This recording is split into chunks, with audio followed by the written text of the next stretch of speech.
नमस्कार, राधे राधे। त्रिनेत भाग में आपका बहुत बहुत स्वागत है। मैं हूं आपके साथ आचार्य कन्हैया दास। आज हम बात करने वाले हैं जन्माष्टमी के विषय में।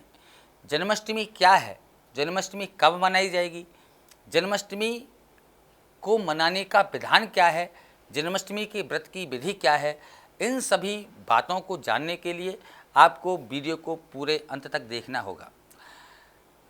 इस वर्ष भाद्रपद मास के जन्माष्टमी कब मनाई जाती है?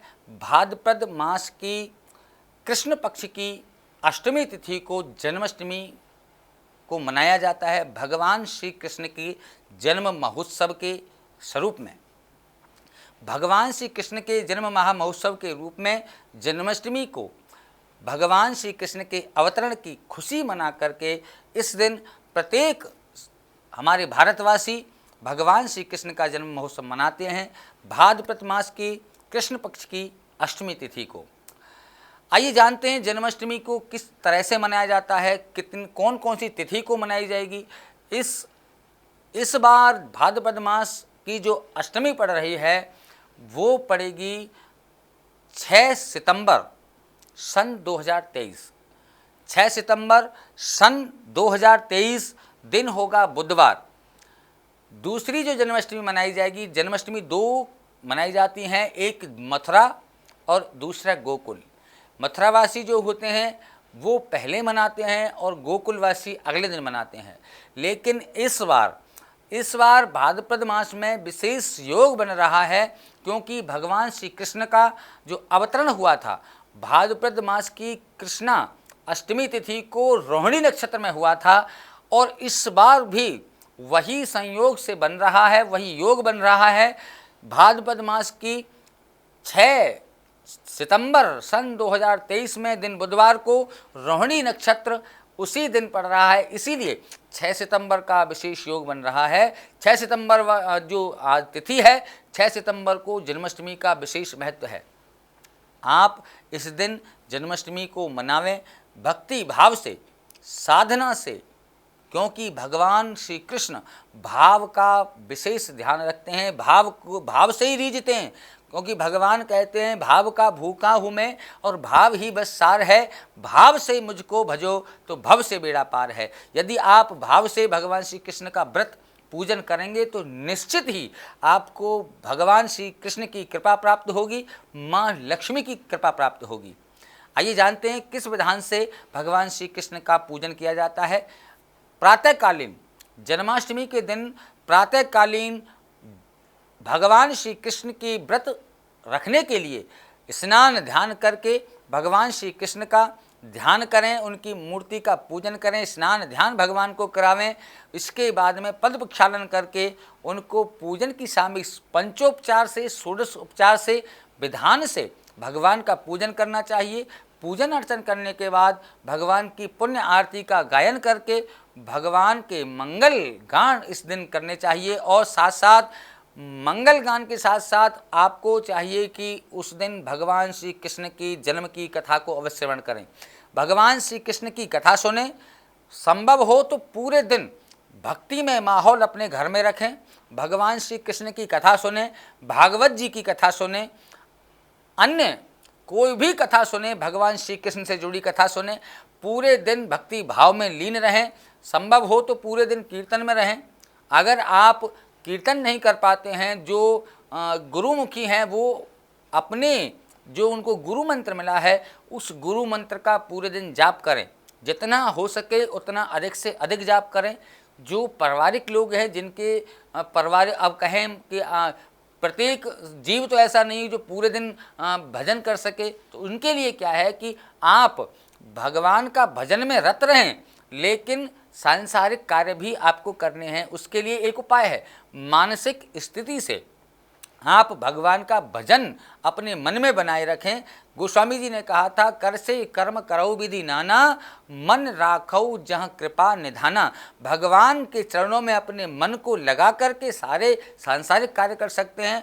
पूरे दिन भक्ति भाव में, पूरे दिन भगवान के चरणों में अपने मन को लगा कर रखें।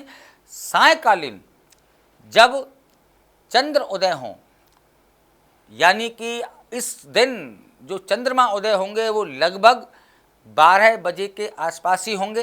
तो इसीलिए आप चंद्रमा के उदय होने तक भगवान श्री कृष्ण का व्रत भक्ति भाव से धारण करेंगे और इस समय सायकालीन से कम पूरे दिन ना हो सके भजन कीर्तन तो आपको सायकाल से रात्रि काल तक, जब तक चंद्रमा उदय हो तब तक भगवान का कीर्तन करना चाहिए। उसके बाद में जब भगवान का अवतरण हो यानी चंद्रमा प्रकट होवें तो चंद्रमा को अर्घ दे करके भगवान श्री कृष्ण का पूजन करके व्रत को पारण करें। पहले भगवान श्री कृष्ण को भोग लगावें, उसके बाद में अपना व्रत खोलें, तब व्रत की ये विधि पूर्ण होगी। भगवान श्री कृष्ण की कृपा आप पर बनेगी, माँ लक्ष्मी की कृपा भी आप पर अवश्य बनेगी। व्रत को विधि और विधान के साथ पूरा करें। अगर पंचोपचार पूजन कर सके तो पंचोपचार करें, षोडशोपचार कर सकते हैं तो षोडशोपचार करें। यदि आप नहीं कर पाते हैं तो अपने किसी योग्य आचार्य को बुला करके किसी भी योग्य आचार्य से अपने घर में पूजा करावें। हमारे त्रिनेत्र भाग्य से आप योग्य आचार्य को बुला सकते हैं। आप अपने घर बुला करके विधि विधान से भगवान श्री कृष्ण का पूजन करावें। पूजन कराने के बाद व्रत रखें। व्रत करके बाद में रात्रि काल में आप पारण करेंगे। भगवान श्री कृष्ण की कृपा आप पर अवश्य बनेगी, माँ लक्ष्मी की कृपा बनेगी। जिनके घर में लड्डू गोपाल जी की सेवा है उनके लिए तो इस दिन का विशेष महत्व है। पूरे दिन भगवान के चरणों में रत रह करके भगवान को नहलाना धुलाना खिलाना पिलाना ये सारे विधान आपको करने हैं। प्रातःकालीन भगवान श्री कृष्ण को भक्ति भाव से एक स्थान पर झूले पर बिठाकर या किसी अन्य स्थान पर बिठाकर भगवान श्री कृष्ण से प्रार्थना करते हुए, भगवान श्री कृष्ण को रिझाते हुए, भगवान श्री कृष्ण का कीर्तन करते हुए सारे दिन को व्यतीत करें। भगवान को लाड दुलार करते रहें, बार बार भगवान को देखने जावें। मानो जैसे हमारे जीवन में दैनिक कार्य होते हैं वैसे ही भगवान के भी उस दिन ऐसे कार्य समझने चाहिए। उसी तन्लीनता के साथ में भगवान श्री कृष्ण का आप ध्यान रखें। रात्रि काल में जब भगवान श्री कृष्ण का उदय होवे, अवतरण होवे, चंद्रमा जब उदय हो जाए तब भगवान श्री कृष्ण का पुनर्पूजन करके उनको स्नान ध्यान व्रत पूजन करा करके पूरे विधि विधान से भगवान श्री कृष्ण को उस समय पूजन करके आरती करके तब अपने व्रत को खोलें। जिनके घर लड्डू गोपाल जी की सेवा है विशेष उनके लिए यह जन्माष्टमी का त्यौहार होता है। आपके घर ठाकुर जी स्वयं विराजमान हैं और भगवान की कृपा जब आप इस विधान से पूजन करेंगे, भगवान की कथा श्रवण करेंगे, भागवत कथा करेंगे, पोथी बिठाएंगे तो निश्चित आपको भगवान की कृपा प्राप्त होगी।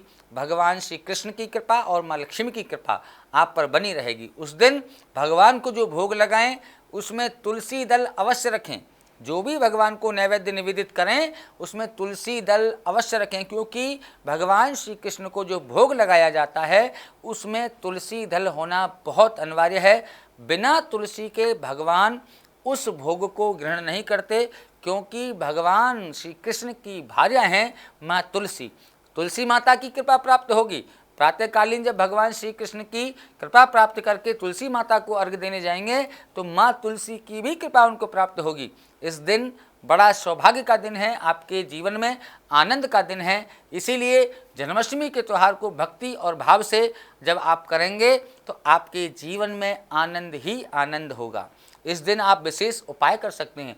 अगर किसी के जीवन में कोई परेशानी चल रही है, जन्माष्टमी वाले दिन भगवान श्री कृष्ण का व्रत पूजन करने के बाद यदि आपके जीवन में कोई भी परेशानी आ रही है, पूर्व काल से चल रही है, घर में रोग हैं, क्लेश हैं, आपके कोर्ट कचहरी के चक्कर आपको लगाने पड़ रहे हैं, केस हो गया है, झगड़े हो गए हैं, आपके घर धन संपदा नहीं आ रही है, आपके घर लाभ का वातावरण नहीं है, कारोबार वृद्धि को प्राप्त नहीं कर रहा है, आपके घर में नित्य कलेश रहता है, तो इस दिन विशेष योग आपके लिए है। आप भगवान श्री कृष्ण का व्रत पूजन करके भगवान श्री कृष्ण से अपने पिछले कर्मों की क्षमा चाहते हुए भगवान श्री कृष्ण से आगे आने वाले जो समय हैं इसको अच्छा करने की कामना करें, उनसे प्रार्थना करें, भगवान मैं आपकी शरणागति हूँ। आप भगवान के चरणों में शरणागत हो जाइए, भगवान के आप भगवान को जब शरणागत कर लेंगे, भगवान के चरणों में आप जब शरणागत हो जाएंगे, तो आप निश्चित ही अपने जीवन में देखेंगे कि आपके जीवन में परिवर्तन होने लगा है, भगवान श्री कृष्ण की कृपा आपको प्राप्त होने लगी है। अगर आपके जीवन में कोई भी परेशानी आ रही है तो आप जन्माष्टमी के दिन कर सकते हैं उपाय। उपाय कैसे होंगे?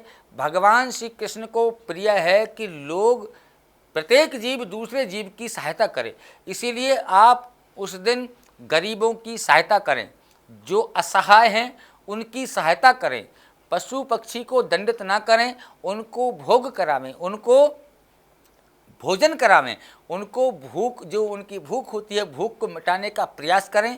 वहीं उस दिन एक ब्राह्मण को कम से कम भोजन करावें, एक संत को, महात्मा को भोजन करावें, संभव हो तो 11 को करें, जितनी सामर्थ्य हो। 1, 5, 7, 9 या 11, जितने भी आपकी सामर्थ्य हो उतने दिन, उतने ब्राह्मणों को भोज आपको कराना चाहिए। ब्राह्मण भोज होगा, ब्राह्मण भोजन करके जो आपको आशीर्वाद देंगे, आप ब्राह्मणों को थोड़ी जितना बन सके दक्षिणा भी दें, क्योंकि ब्राह्मण को, संत को जब भोजन कराते हैं तो भोजन कराने के उपरांत कुछ ना कुछ दक्षिणा स्वरूप इनको अवश्य देना चाहिए। साथ साथ भूखों को भोजन करा सकते हैं, गरीबों की सहायता कर सकते हैं, भंडारे कर सकते हैं। आपके जीवन में सफलता के मार्ग अवश्य ही खुल जाएंगे। इस दिन आपको और भी उपाय कर सकते हैं। भगवान श्री कृष्ण को अति प्रिय हैं गौमाता। इस दिन आप गौमाता की सेवा करें, असहाय गौओं की सेवा करें। भारतीय मूल की गाय की बात कर रहा हूँ मैं। जो भारतीय मूल की गाय हैं, आप उनकी जाकर के सहायता करें, उनकी सेवा करें, उनके साथ समय बिताएं। जन्माष्टमी के दिन गौमाता की सेवा करने से भगवान श्री कृष्ण अति प्रसन्न होते हैं, क्योंकि भगवान श्री कृष्ण अवतार जब धारण करते हैं तो भगवान किन किन चीज़ों के लिए अवतार धारण करते हैं? विप्रधेनु सुर संत हित लीन मनुज अवतार। भगवान श्री कृष्ण अवतार धारण करते हैं ब्राह्मणों के लिए, गाय के लिए, संतों के लिए, महात्माओं के लिए और देवताओं के लिए। जब इन पर, या धर्म के लिए, जब आप पर आपत्तियां आती हैं तो भगवान इस धराधाम पर अवतरित होते हैं। भगवान प्रत्येक जीव की रक्षा करने आते हैं, धर्म की स्थापना करने आते हैं। जब जीव अधर्मी हो जाता है तो धर्म की स्थापना करने के लिए भगवान इस धराधाम पर अवतरित होते हैं। वैसे ही गौमाता की जब कोई जीव सेवा करता है, जन्माष्टमी के दिन विशेष, जन्माष्टमी वाले दिन विशेष रूप से जो सेवा करता है गौ माता की, उसके जीवन पर भगवान की कृपा अति बनती है। भगवान श्री कृष्ण की कृपा उनको बहुत प्राप्त होती है। अविष्ट वर भगवान श्री कृष्ण उनको प्रदान करते हैं। माँ लक्ष्मी की कृपा भी उनको प्राप्त होती है, क्योंकि गौ माता के गोबर में लक्ष्मी का वास होता है। गौमय वस्ते लक्ष्मी, लक्ष्मी का वास होने से जब गौ माता प्रसन्न होंगी तो लक्ष्मी भी आएंगी। जिनके घर लक्ष्मी नहीं है उनको लक्ष्मी प्राप्त होगी, जिनके घर सुख नहीं है उनको सुख मिलेगा, जिनके पितृ दोष है जीवन में पितृ दोष दूर होंगे, अन्य दोषों को भी गौ माता हर लेती हैं। इसीलिए इस दिन गौ माता की विशेष सेवा का महत्व है। और संभव हो तो आपको उस दिन एक गौ माता को गोद लेना चाहिए, गौ माता को गोद लेना चाहिए। अन्य भी उपाय हैं, और भी आप उपाय कर सकते हैं। गौ माता को गोद ले सकते हैं, भूखों को भोजन करा सकते हैं, भजन ध्यान कीर्तन करें, भंडारे करें, जन्माष्टमी का विशेष उत्सव मनावें। जय श्री कृष्णा, जय श्री राधे।